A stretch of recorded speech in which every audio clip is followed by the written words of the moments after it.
ಕರ್ನಾಟಕ ರಾಜ್ಯದಲ್ಲಿ ವಿಶೇಷವಾಗಿ ಪಶ್ಚಿಮ ಘಟ್ಟ ಪ್ರದೇಶ, ಕರಾವಳಿ ಇರ್ಬೋದು, ಬೆಳಗಾಂ ವಿಭಾಗ ಇರ್ಬೋದು, ಮಹಾರಾಷ್ಟ್ರ ಬಾರ್ಡರಲ್ಲಿ ಬರ್ತಕ್ಕಂಥ ಪಶ್ಚಿಮ ಘಟ್ಟದಲ್ಲಿ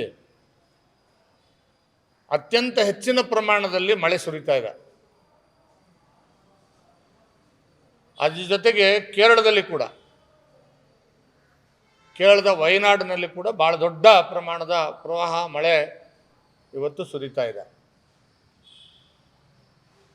ಬೆಳಗಾವಿ ಜಿಲ್ಲೆ ಇರ್ಬೋದು, ಚಿಕ್ಕೋಡಿ ಇರ್ಬೋದು, ಬಾಗಲಕೋಟೆ ಇರ್ಬೋದು, ವಿಜಯಪುರ ಇರ್ಬೋದು, ಯಾದಗಿರಿ, ರಾಯಚೂರು, ಇದು ಉತ್ತರ ಕರ್ನಾಟಕ ಭಾಗದಲ್ಲಾದರೆ ಕರ್ನಾಟಕದ ಕರಾವಳಿ ಭಾಗದಲ್ಲಿ ಹೊಲಗಳಿಗೆ, ರೈತರ ಹೊಲಗಳಿಗೆ ನೀರು ನುಗ್ಗಿದೆ, ಊರುಗಳಿಗೆ ನೀರು ನುಗ್ಗಿದೆ, ಮನೆಗಳಿಗೆ ನೀರು ನುಗ್ಗಿದೆ. ಪ್ರತಿ ಜಿಲ್ಲೆಯಲ್ಲಿ ಸಾವಿರಾರು ಕುಟುಂಬಗಳು ಹುಟ್ಟು ಬಟ್ಟೆ ಮೇಲೇನೆ ಅನ್ನ ನೀರಿಲ್ದೇನೆ ಮನೆಗಳನ್ನು ತೊರೆದು ಜೀವ ಉಳಿಸ್ಕೊಳ್ಳೋದಕ್ಕೆ ಎತ್ತರ ಪ್ರದೇಶದಲ್ಲಿರ್ತಕ್ಕಂಥ ದೇವಸ್ಥಾನಗಳಲ್ಲೋ ಶಾಲೆಗಳಲ್ಲೋ ಆಶ್ರಯ ಪಡಿತಕ್ಕಂಥ ಸ್ಥಿತಿ ನಿರ್ಮಾಣ ಆಗಿದೆ. ಮಾಧ್ಯಮಗಳು ಕಳೆದ 2 ದಿನಗಳಿಂದ ಯಥಾವತ್ತಾಗಿ ವರದಿಯನ್ನು ಮಾಡ್ತಕ್ಕಂಥದ್ದನ್ನು ನಾವು ನೋಡ್ತಾ ಇದ್ದೇವೆ. ಇವತ್ತು ಭಾಳ ದೊಡ್ಡ ದುರಂತ ಇವತ್ತು ವಯನಾಡಲ್ಲಿ ಆಗಿದೆ. ಸುಮಾರು 73 ಜನ ಭೂಕುಸಿತದಲ್ಲಿ ಸತ್ತೋಗಿದ್ದಾರೆ ಅಂತಕ್ಕಂಥ ವರದಿಗಳು ಬಿತ್ತರಾಗ್ತಾ ಇದೆ. ಅದರಲ್ಲಿ ಕನ್ನಡಿಗರೊಬ್ಬರ ಕಾರು ಕೂಡ ಸಿಕ್ಕಿದೆ. ಈ ಒಂದು ದುರಂತದಲ್ಲಿ ಕನ್ನಡಿಗರು ಕೂಡ ಸಿಗಾಕೊಂಡಿದ್ದಾರೆ ಅಂತಕ್ಕಂಥ ವರದಿಗಳು ಇವತ್ತು ಬರ್ತಾ ಇದೆ. ಕರ್ನಾಟಕಾದ್ಯಂತ ಮಳೆ ಇನ್ನೂ ಜೋರಾಗಿ ಮುಂದುವರೆದಿದೆ. ಆದರೆ ಕರ್ನಾಟಕ ಸರ್ಕಾರದ ಸಚಿವರುಗಳು, ಆ ಜಿಲ್ಲೆಯ ಉಸ್ತುವಾರಿ ಸಚಿವರುಗಳಿರ್ಬೋದು, ಮುಖ್ಯಮಂತ್ರಿ ಆದಿಯಾಗಿ ಮುಖ್ಯಮಂತ್ರಿ, ಉಪಮುಖ್ಯಮಂತ್ರಿ, ಮಂತ್ರಿಗಳೆಲ್ಲರೂ ಕೂಡ ನಾಪತ್ತೆಯಾಗಿದ್ದಾರೆ. ಮುಖ್ಯಮಂತ್ರಿ ಮತ್ತು ಉಪಮುಖ್ಯಮಂತ್ರಿಗಳು ದೆಹಲಿಯಲ್ಲಿ ಹೋಗಿ ಕೂತಿದ್ದಾರೆ ಕುರ್ಚಿ ಉಳಿಸ್ಕೊಳ್ಳೋಕ್ಕೆ. ಉಳಿದಂಥ ಮಂತ್ರಿಗಳು ನಾಪತ್ತೆಯಾಗಿದ್ದಾರೆ.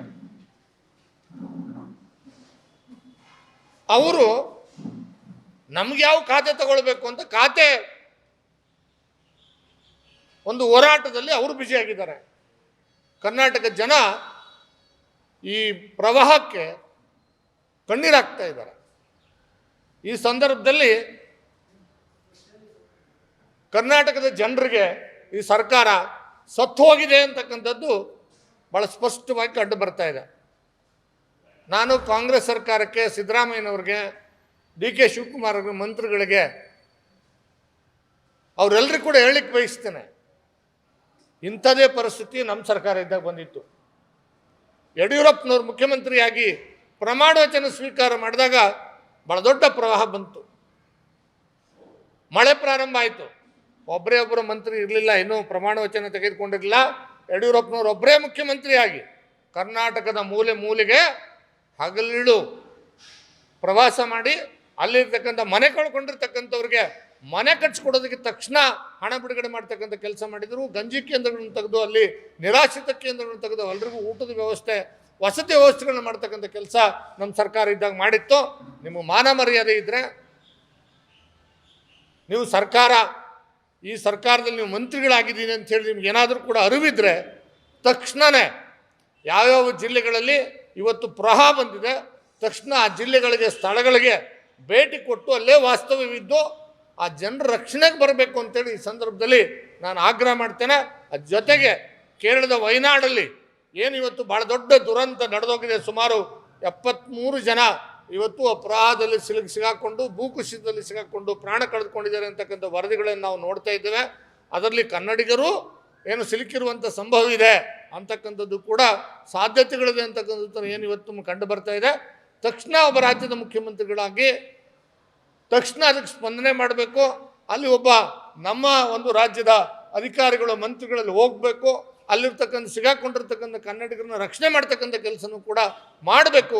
ನೇರವಾಗಿ ಕೇರಳ ಸರ್ಕಾರದ ಜೊತೆ ಸಂಪರ್ಕ ಮಾಡಿ ತಕ್ಷಣ ಅವ್ರ ನೆರವಿಗೆ ಬರಬೇಕು ಅಂತೇಳಿ ಈ ಸಂದರ್ಭದಲ್ಲಿ ನಾವು ಆಗ್ರಹವನ್ನು ಮಾಡಲಿಕ್ಕೆ ಬಯಸ್ತೇನೆ.